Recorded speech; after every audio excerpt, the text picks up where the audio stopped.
Last Tuesday, Puerto Rico has been shaking and rumbling, a series of earthquakes crippling the island and the already weak infrastructure.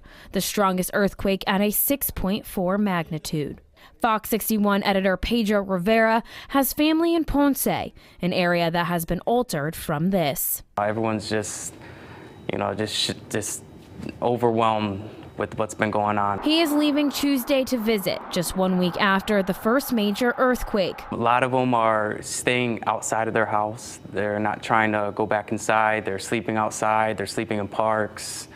They don't know if their house is safe. So why is this happening? Yale geology and geophysics professor Maureen Long explains. The Earth is made up of tectonic plates. Those plates are moving around with respect to each other. So sometimes the two plates might move together, sometimes plates might move apart, and sometimes plates move past each other.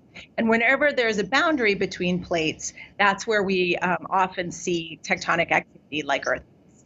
And Puerto Rico is on a boundary between the North American plate and the Caribbean plate. It's in a particularly complicated tectonic region because you have those two plates are they're coming together, so you have collision, but they're also sliding past each other, making Puerto Rico very susceptible to this phenomenon. It is not uncommon to see earthquakes occur in a sequence like this.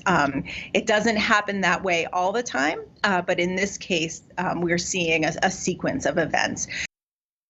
And Professor Long goes on to explain that while scientists are still researching why sometimes there is one major earthquake followed by aftershocks and sometimes there's not, the likely cause of these earthquakes is tectonic activity.